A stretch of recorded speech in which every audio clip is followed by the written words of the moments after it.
Hello, everybody, and welcome to the Mortgage Broker Builder Show with your host, John Jerkovich. Yeah, on this week's show, we're going to talk about three main things, and these are near and dear to my heart. These are kind of my core, my operating principles, those things that I go about day in, day out to get things done, to accomplish things, to kind of paint the picture of where I'm going. And I want to share these with you. Thing number one is CEO 1440, and that's just that it's the brutal truth and honesty. You are in charge. You are 100% the CEO of your 1,440 minutes. You and only you get to decide and choose what you do with it. And it's up to you. Spend those 440 minutes, waste them. Let's talk about them. CEO 1440 is the first concept we're going to dig into. The next thing is Project 100. I have a desire and a belief to live to 100 and beyond. And in order to do so, I had to kind of come up with a framework of like, why do I sacrifice today for something out in the future? When you define what your Project 100 or your Project 85 or 103, whatever it is, it's a framework of how you can go about making decisions today to delay gratification today for something better out in the future. And then last but not least, I have this belief that we have a duty as a man. So your duty as men or duty as a man is to do these four things. You have to protect, you have to provide, you have to pass down your traditions, your beliefs, those things that are near and dear to you and your family and your kin. And then last but not least, there has to be a component of play in there. We're going to dive into what the duty of a man looks like based on my thing. And my hope is that through all of this, you'll be able to string some of these things together that you can apply to your life, because your CEO 1440 is different than mine. Your Project 100 is different than mine. Your duty is different than mine. But hopefully you can take these things, pull some threads, and start applying and building them to your own operating system. That's it. Enjoy. Any questions, concerns? Love to hear from you. Thank you. I spent a lot of years before Rocket Mortgage was Rocket Mortgage inside of that organization. Right. And they would hire people to come speak at our things like Tony Robbins, and different people, right? I had access to this Navy SEAL guy that did training and stuff. So I had access to people, but never like went through courses, learned most of what I know before there was a Facebook or an internet. You had to go out and just learn things from the osmosis from the people that you were around, and was super blessed to be around a lot of people that were very high producing. Like I know multiple billionaires. And so you just get some osmosis and things rub off. But there have been just a couple of core just tendencies throughout my life that have now kind of developed into what Josh calls them, right? My identity, or they're my operating systems. And without one, you don't, right? Like Apple runs on iOS, your Android runs on something else. You kind of need a system. So I'm just going to walk through these really fast and just kind of like hit on what they are and my belief system behind them. And then hopefully it's something that you can take one or two things out and glean something out of it. But most of it, and I like to make fun of things, this has probably been in existence. There's been some form or version of this since Joseph and Mary were walking around looking for a manger, right? Because like leadership is not like, this is not something new. And we just continuously reinvent it. And as social media or different ways of getting this message out, get more steam, more people will know about it. So the first premise, and the one that goes back the longest, is I have this thing called CEO 1440. And I have a very strong belief that each and every one of us are in control of our own destiny, right? The only person that's responsible for me is for me. So I am the CEO of all things in my life. I'm the CEO of my fitness. I'm the CEO of my relationships.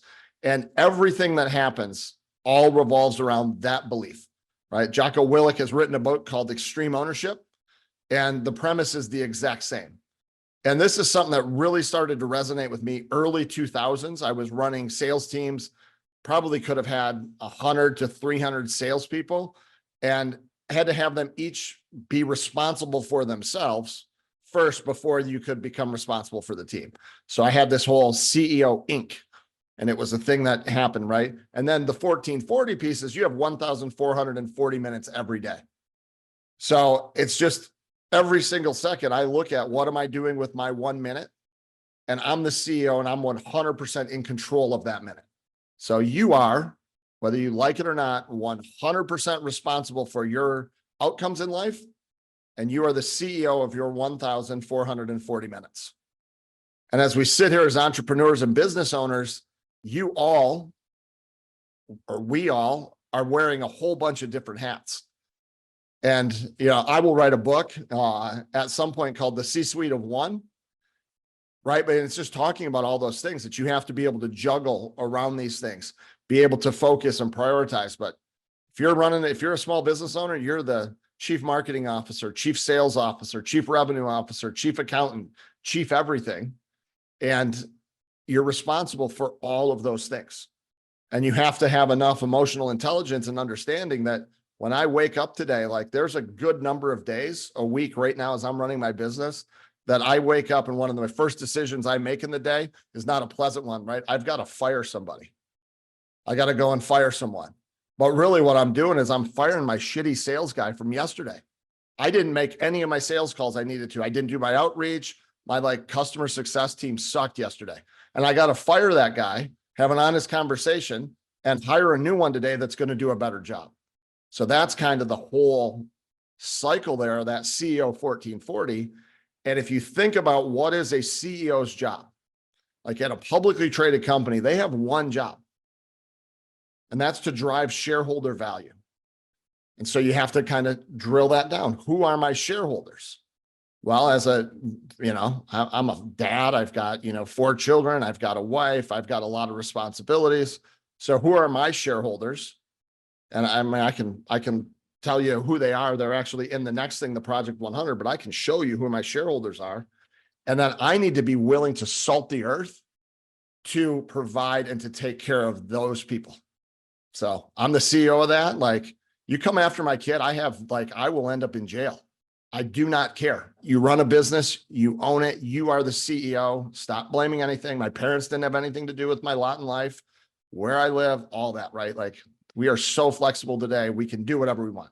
So that's kind of the CEO 1440. So if you ever see me post something and it says CEO 1440, that is the backdrop.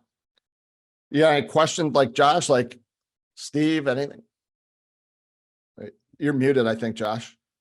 When you said fire your salesperson, you meant yourself, right? I meant myself every single day. Yeah. We're all replaceable. Yeah. I don't have a sales team. I have myself. And often we give ourselves more passes than anyone else. Right? Like, I think there's an interesting thought that's showing up for me in that too, is the idea that sometimes we just get okay with our shitty salesperson. And we choose to not fire him and not do anything different. We just start to tell the story that I just have a shitty salesperson on my team. We don't realize we can change it. It goes back to that thing. You've got to be prepared to like salt the earth with your victims, with your like enemies. And the enemy of great is good, right? So even if you have a mediocre salesperson, the thing that hurts you the most, if you're really bad, like you move forward. And think about fitness is a great example.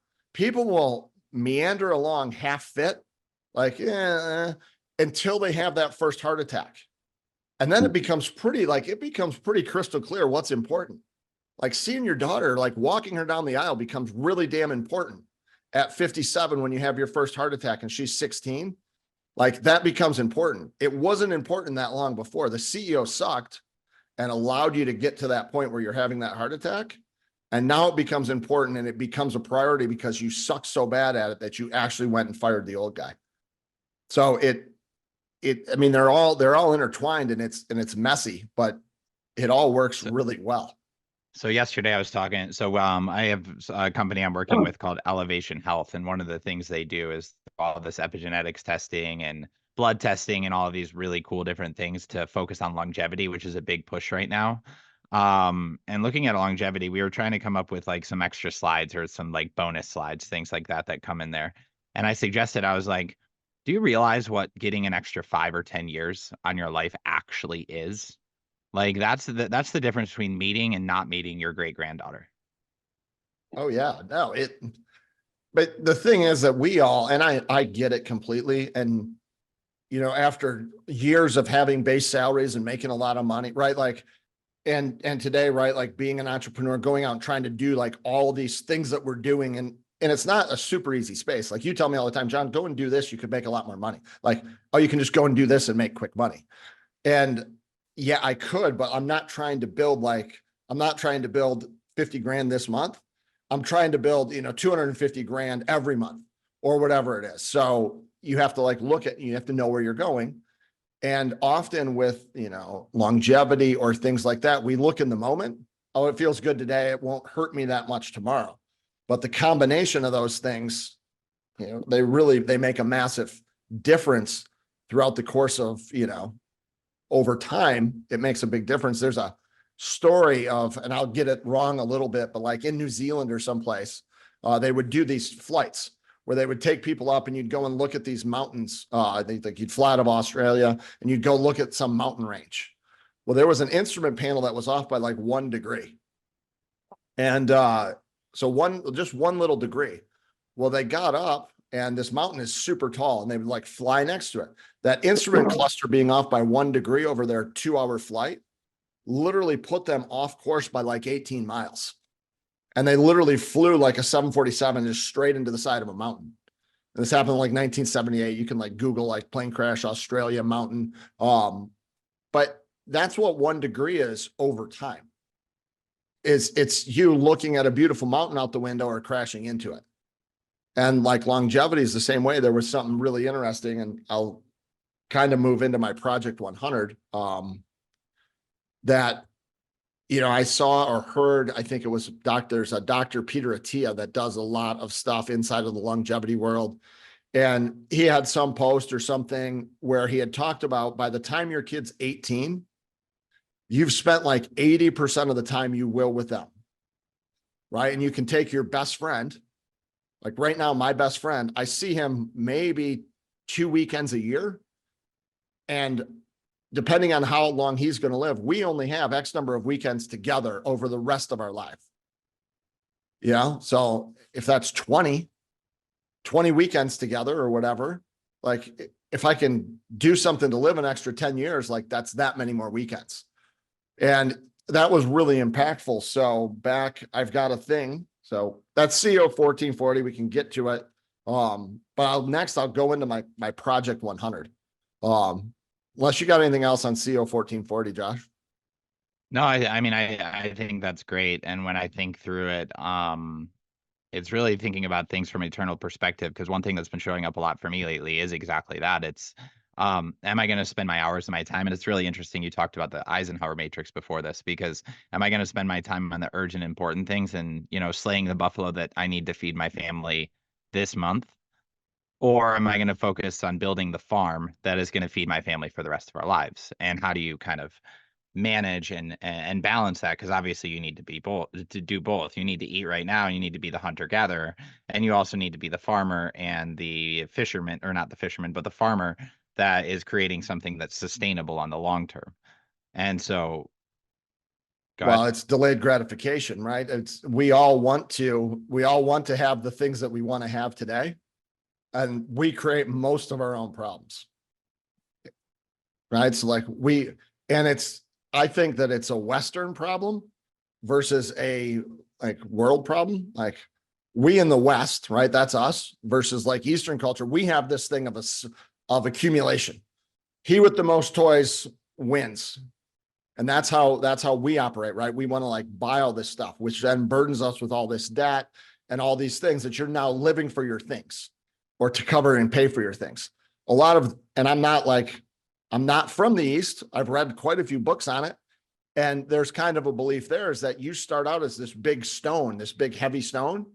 And as you age, you chip away from it. And the key to happiness is not about having more things. It's about wanting less, to where when you get into your 70s and you become like, like this old man, you have fulfilled everything that you have. All you are now is just, you're not like a weak shell. You're just a lot of wisdom, and you're not out there trying to seek things of the world.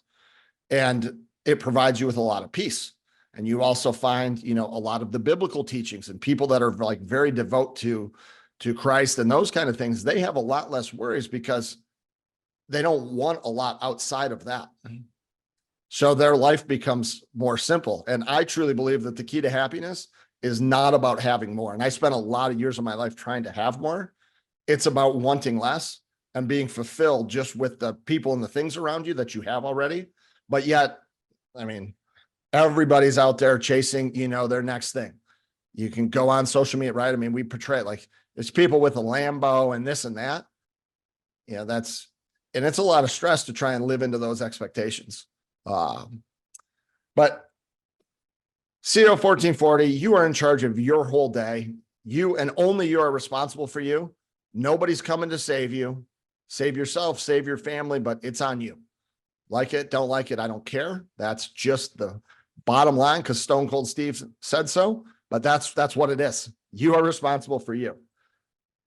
So my Project 100, and this is something that I have a degree in exercise physiology, did personal training, have exercised for the better part consistently for, I don't know, 35 years.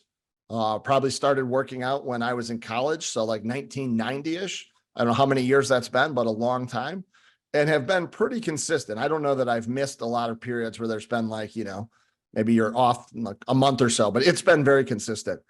And going through that, right, like I always kind of felt like you were doing the right things. I had a child, my son Duke, he's 8 now. So probably 7 years ago or so, started just reading and listening and just kind of gathering all this knowledge, and became pretty passionate at that point that I wanted to live to be 100 years old. And I, just kind of like got behind it, started looking at like little things and dabbling. And at some point I decided to like actually make this a thing and decided to use this as my litmus test. So like you have to have like a calling or someplace you go to like check your answers against. So I created a thing called my Project 100. And what it is I went through and I initially started, and I can go on my list here. And this book is filled with all kinds of stuff, that's inside of here. There's pages and pages, and it's different diet things and different things that come up. And, I read an article that if you floss your teeth 3 times a day, on average, you live 3 years longer. So like that stuff makes it in here. But what I did and how I started, and it was just super powerful. I took all of my kids today and I mapped out when I'm 100, what ages will they be? So this is my people. What ages are they going to be? Like my son, Jack, who's graduating from college this week, super proud of him. His kid's 21 today, but he'll be 69 years old. His kids will probably be somewhere in that 30 to 40 year range. And my guess is, assuming he gets married and he has kids, his kids will probably be somewhere 1 to 10. So I will be a great grandfather to those kids. My son Cooper is going to be 65. Again, same scenario. His kids will probably be a little younger, but I probably will also have some great grandchildren from his kids.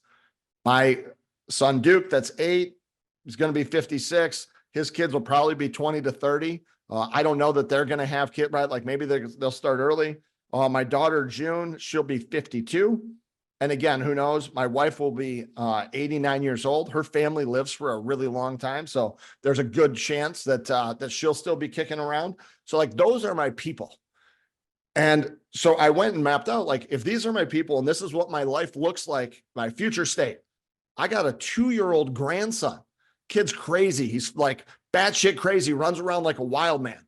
Am I going to be the boring old grandpa that sits over there in the corner and like snores and has like sleep apnea? Or am I going to be the guy that's like down there on the floor with them? I get to decide today is when I make that decision. I'm not making that decision in 51 years. I get to decide today what kind of grandpa I'm going to be for that kid or great grandpa. And I want to be a kick-ass one. That's my goal. So I mapped out what things do I want to do at that time. And I've got things on here like I want to be able to pick up my grandkids overhead. Like literally pick them up overhead. It's 30 pounds. It doesn't sound hard today to pick up 30 pounds like this. At 100, it might be. I want to be able to go and still do a 5K. I don't know that I'm sprinting it, but I still want to be able to do, like, that's the litmus test. Every year there's a turkey trot. There's all kinds of 5Ks you can go and do. I'd like to do one of those with my great grandkids. I still want to be able to go hunting alone. I want to be able to go and shoot a deer, get that thing. Like, I don't want to be like having somebody out there wiping my butt. Like, I want to be able to do it on my own. I still want to be able to jump off the back of a boat out in the middle of the lake, jump off the back of a boat. I want to be able to ride a bike, be able to sit down on the floor and get back up. Trying to avoid dementia, and more stuff today is actually pointing to diet and lifestyle leading to dementia. They're calling it type 3 diabetes. So there's a lot of research coming out today to tell you that dementia is actually something you give yourself dementia. It's not something that like, yeah, you might be more predetermined, but it looks like dementia is a lifestyle disease. So I'm going to be able to avoid that. And I'd like to still be able to do a push-up. So those are my people, and those are the things I want to do. And I like to break things out into what I call an OPA framework. So I have my outcome, O, and it's P is your purpose. And then you have your action steps. And so I like to break things out into these little mini OPA statements. I have them all over the place, and it'll say OPA and there's a big O. But my outcome is to be able to be 100 years old. My purpose is to be able to do these things for those people. Now it becomes really simple to just map out the action steps. Hey, I eat well. And some things, I had chewed tobacco. I got suspended in 6th grade for chewing tobacco. I had chewed tobacco for like 35 years. Like I was one of the best tobacco chewers. I could put it in. I could be on an airplane for 7 hours. I could sleep with it in. Like I was a very good tobacco chewer. I love it. I miss it every single day. But I knew that that wouldn't help me get to 100. So I set a goal, like I'm not going to chew tobacco again until age 85. At 85, I'm firing that up. I'm going to find a can of Grizzly or Kodiak or whatever it is. And it probably won't even exist, right? Like kids are getting weak today. They're doing those like Zyn pouches and stuff. Like, no, if you're going to chew, like go and get some real chew. Right? Like if you're going to drink beer, like be able to shotgun a beer. Like you need to know these things. But right, like maybe I'll find a Zyn pouch or something when in whatever number of years. But at 85, I'm beginning to chew again because it'll still line up with my Project 100. But so I stopped chewing tobacco. I started doing like intermittent fasting. I changed the way that I worked out to be able to get into these things. So I stopped trying to lift super heavy weights. I stopped trying to, go out there and be the most macho guy in the gym. Like I've bench pressed over 400 pounds in my life, at different times. Like, I don't know that I probably can still bench press 300 pounds. I'm not sure, but it no longer matters, right? My goal is to be able to pick up a great grandkid in 50 years. I don't need to bench press 300 pounds to do that today, but I do need to be able to lift a 80-pound kettlebell over my head, 50 times while doing a deep knee bend. So it's just lining up your actions with your desired purposes and your desired outcomes. And I got a good feeling I'll make it to 100. And I think with like medicine and those kind of things, like I feel really confident about that.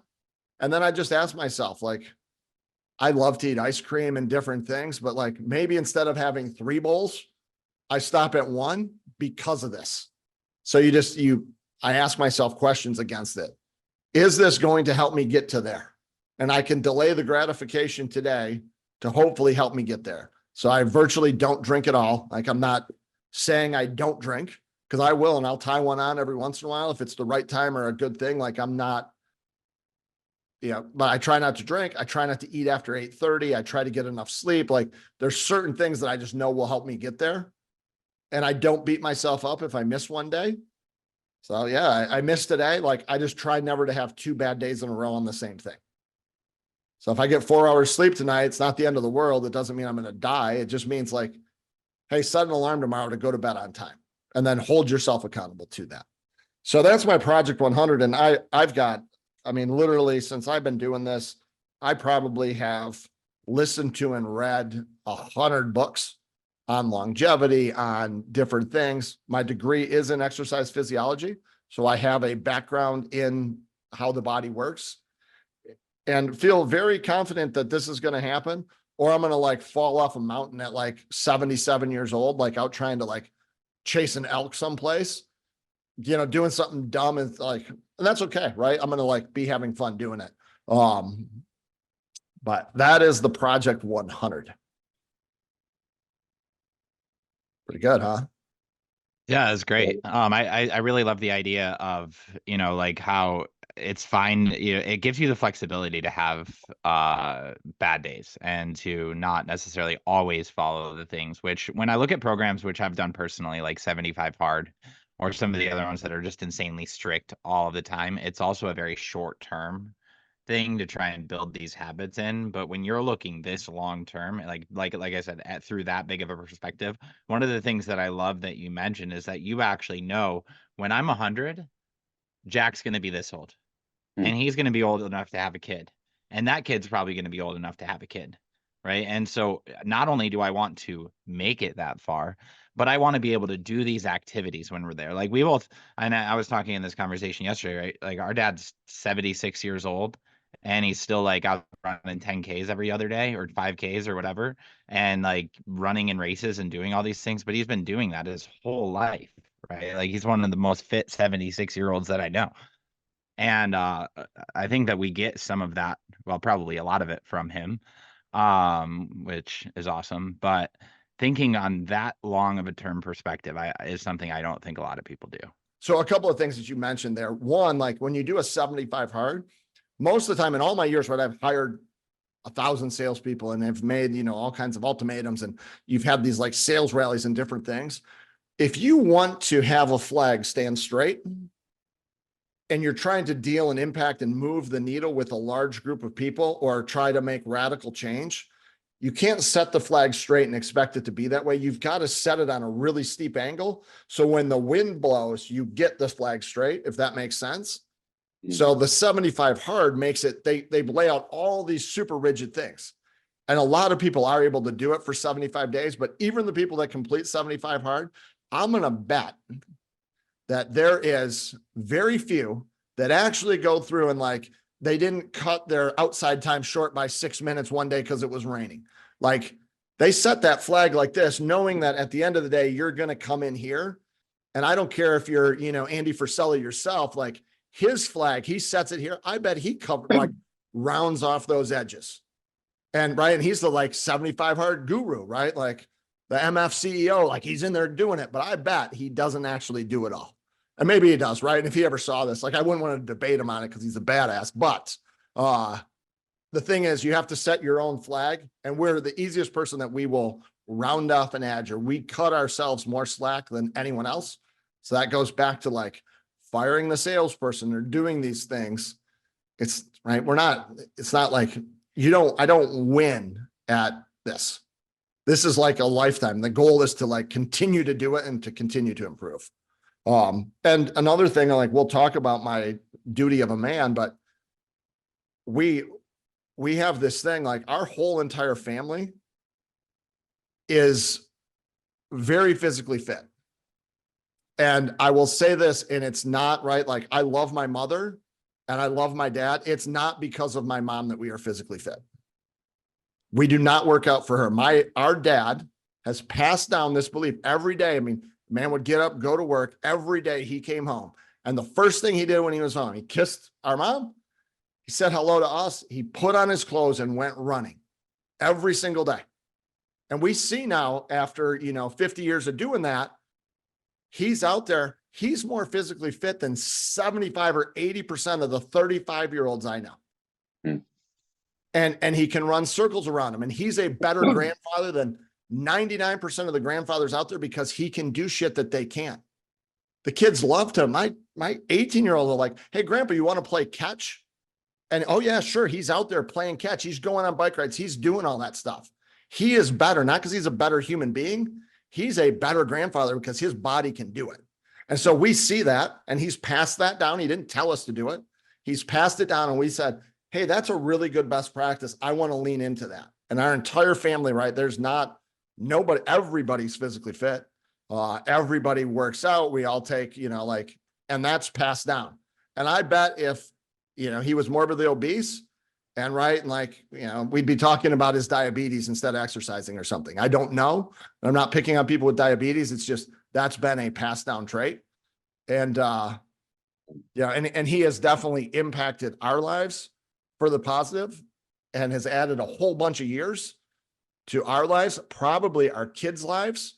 Like his work ethic will add 100 years of Jurkovich lives because everybody's going to live a little bit longer just having him as their grandfather or as their dad. So I think it's been a cool thing. No, I think that's a great transition into duty of man as well, right? And so, we definitely get it. And I love the fact that you literally, and I never even realized this. He never told us that.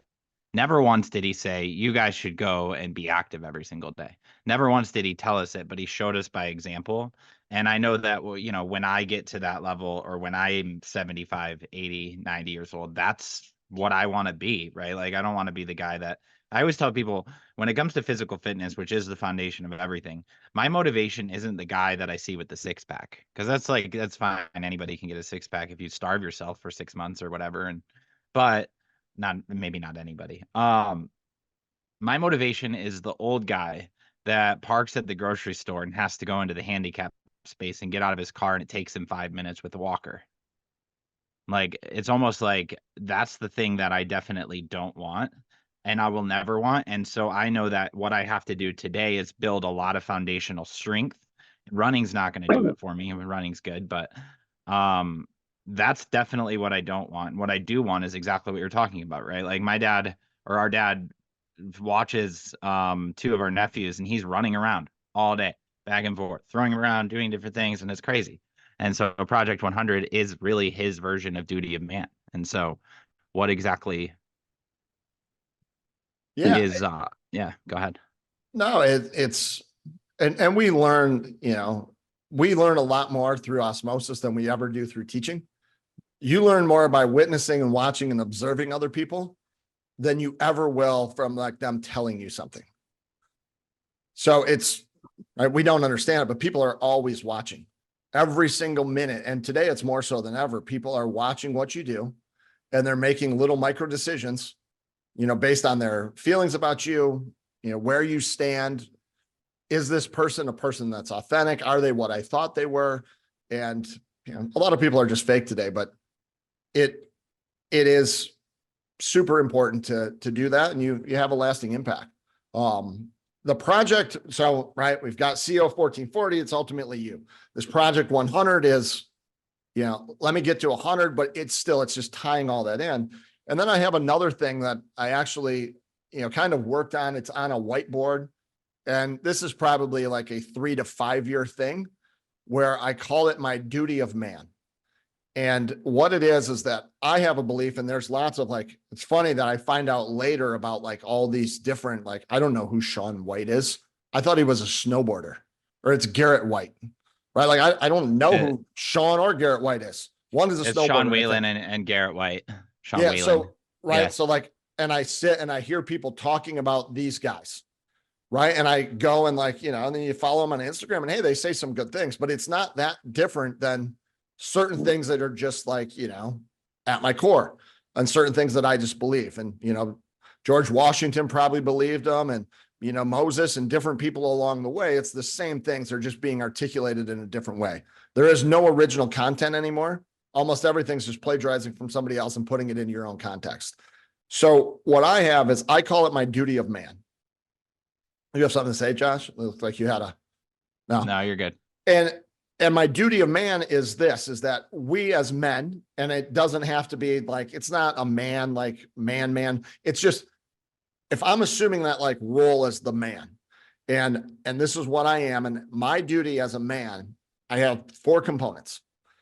And I've gotten these really wrong. I went through a divorce years ago, and I kind of got my priorities messed up to where I was trying to do different things. But I have 4 priorities. Priority number 1 is to protect.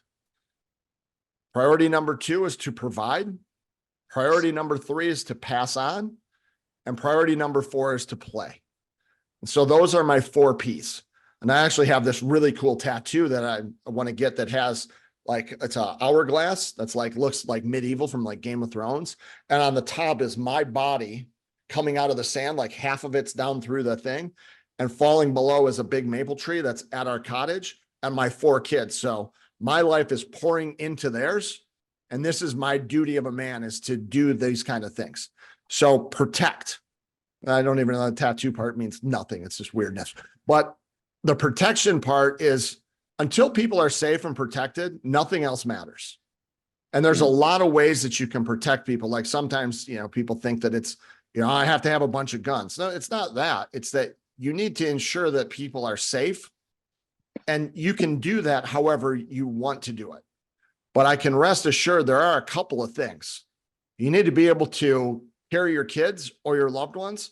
You better be able to carry them from a burning roof or a burning thing. You better be able to carry everybody in your family out if you need to in case of a fire.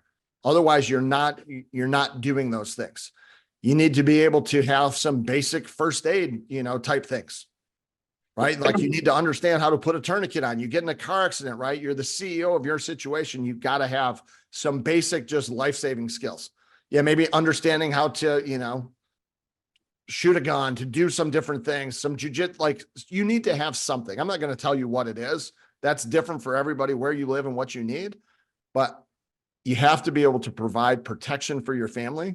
And I think in today's world, that extends to understanding what they're doing online, right? Like just all over the place. You must protect them. Doesn't mean, you're not putting them in bubble wrap, but you need to make sure that they're in a situation where they're not, going to be harmed, because nothing else matters, right? If you're being bombed every day and it's not that's where it stops. Protection is first. Next, you move on to provide. And provide is a little bit different than my kid it doesn't mean that they drive a Range Rover at 16. That's not providing. So I think that people often get oh, I'm providing for my family. Providing isn't, a $500 a week stipend for your college kid. That's nice, but that's not providing. Providing is basic food, the things that you need to get by and to live well. And that means, right, you got to go and you got to, whether you like it or not, if you need to work 80 hours a week and, give up the dart league, give up your softball league, stop watching sporting events, pick up a side hustle, drive Uber, whatever it is, to ensure that your family's protected and that you're providing for them. They're not stressed about meals, where stuff's going to come from. They have working, internet in the house so they can do their schoolwork. They have those basic things. Like you as a man, nobody gives a shit about you and your feelings. Go out and do what you need to. Get up at 5 a.m. if you have to. It doesn't matter. You need about 4 hours of sleep to function. Put the other 20 hours a day into providing for your family. Until you're doing that, I don't want to hear about woe is me. It's just suck it up. It's not about you having a good time. So next is to pass on. So and we talked about our dad, but it's to pass on your traditions, your beliefs, those kind of things that you hold near and dear to you that are going to create good human beings. If you don't pass it on to them, somebody else is. And I believe a lot of the problem with the world today is that parents relinquished raising their kids. They handed it off to the school, right? They gave the government their children and expected them to raise them. And I don't know, but I can go and just look at a physical education teacher and tell you, I don't want my kids to grow up to be the version of that. Right? So I don't want my kids I don't want them raising my kids. So you better be instilling and passing on those traditions or those beliefs, or you end up with a 23-year-old that's protesting someplace on a campus, and they're demanding that you ship them, we need provisions. I need organic food sent. We need, organic blankets, and that's what you end up with. It's because you didn't raise your kids. And that's your fault, right? If you get that kid, that's your fault. You messed it up, right? Don't let them do that. So you've got to pass on your traditions, your beliefs, and that goes to religion, kind of all things, right? All these things are your fault. It doesn't matter, but you want to instill your beliefs and what's important for you into your kids. And hopefully, ideally, with the result of them being a good human being that will in turn do these things. And then last but not least, you've got the play. And play is super important. I think it's, to go out and to do those things and to interact with your kids and to do all of that stuff is super important. It comes after those other things are met. And it also fulfills and builds into all of those other things. But don't sacrifice any of the initial things until don't give up play for the other things. And I think that a lot of times today, we sacrifice, right? We're providing to play, and our kids maybe aren't necessarily safe, and we're not passing down values, but we put so much emphasis on the making of the money. And then all we do is try and play to offset those other areas that we're not fulfilling. So play is important. And again, you should be playing with your kids, your loved ones, your people before you're going out and doing your own thing. Oh, John, that's not right. Like, kids need to know, like, dad should be able to go to the bar, on Thursday nights, dad's bar night. Not like you're not really passing on the right belief, in my estimation, right? Like, you can raise your kids however you want. And I'm not here to tell you what to do. That's one of the beautiful things. You get to do whatever you want. But these are some things that I have found to be super impactful. And we all have a duty as a man to go out and to do these things in some type of order. And the neat thing is, once I started talking about this, and there's a whole bunch of people that are talking about the exact same thing, they just call it different things. And they all seem to have a couple of trends. They all seem to be relatively successful. They all seem to be moving ahead in life. They all seem to have a lot of haters. It's really easy, right? If I'm just like mucking around in mediocrity, and I it's easy for me to point at that person and point out their flaws. And the reason that you do that, or the reason people do, they're doing that because they're jealous of the things that they have, because of the things they're not willing to do. Mm. And so, I mean, it's like, I look at people and I think that there was a time in my life where I would look at people maybe that I viewed as my peers that were getting ahead of me, or they were doing better than me. And you try and like poke fun at the things that they're doing, to like make yourself feel better. And I just think this is really what wisdom comes into, right? The closer I get to 100 than to 0, the more I can actually cheer on my friends that are doing well and understand, like, I'm not in a competition with them. There's a lot of people that have worked for me over the years that, right, like, I was above them at one point, and they're now above me in the food chain. If you look at, like, they have more money, they have more this and that. I don't know if they have a better life, because that's, who knows, but they're moving faster in those areas. And I used to be like, oh, they did this, and you'd like try and like bring them down to make yourself feel better. And no, you got to like cheer them on, and then look at what they're doing and say, how can I put some of that into my game to like bring me up? And our lives are like a ladder. And sometimes we get stuck on a rung for way too long. And you get pissed when your buddy's ladder's moving faster than yours, but his ladder's not moving faster. He's just climbing faster. He's doing the shit you're not willing to do. So go out there and do it. It's not that hard. So that is the duty of a man, 4 pillars. And it doesn't matter if you're a man, woman, whoever, you want to assume the masculine, the toxic role inside of your relationship. That's where it falls. And no place did I put in there empathy or like, crying, cuddling, like, it's not in there. Yeah. I Nice. don't know. That's my little rant. No, that was really good, actually. I think we're going to be able to do a lot with this. I just love it. One of the things I've mentioned a lot is that regardless of which thought leader who you're following, or which super successful person followed these principles, the principles don't change. I always tell people it's always the same shit. It's just different wrapping paper. They call it different things. You can call it body being balanced business. You can call it protection, provision, whatever you want. But this has been happening literally through all of time, and almost like, Napoleon Hill, back in the 1930s was talking about this stuff. And then every person that was a coach or trainer or mentor, or, teaching people how to get their lives right, have been doing this in some way, shape, or form. But most, the one thing that I love about your story, John, is that you've been doing this and you kind of just figured it out. And it wasn't like you went and followed any of these people.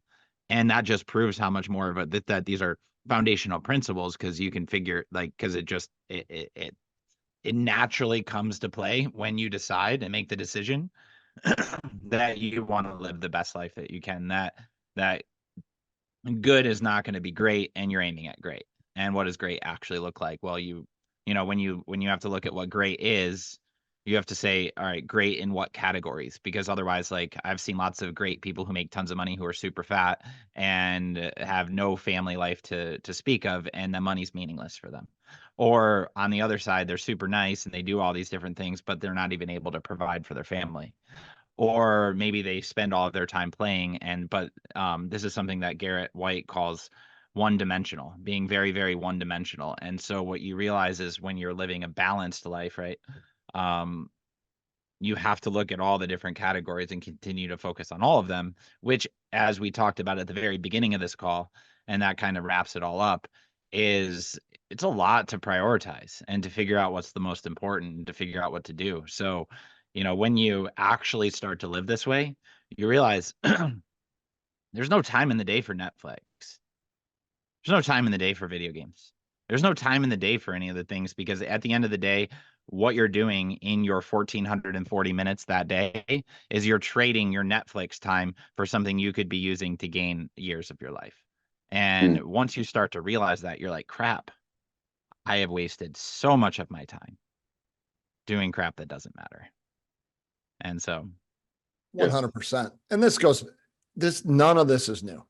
Right. And and it only seems new in that we now have the power of, our lives are inside of this little thing, and you have the power to digest everybody's, stuff over and over. But I mean, this goes back, if you read the Stoics, all of this stuff, right? I mean, it goes back, and a lot of times as you go through these periods of time where there's enlightenment or people progress, there maybe are some new concepts that are added in there, but it's the exact same thing.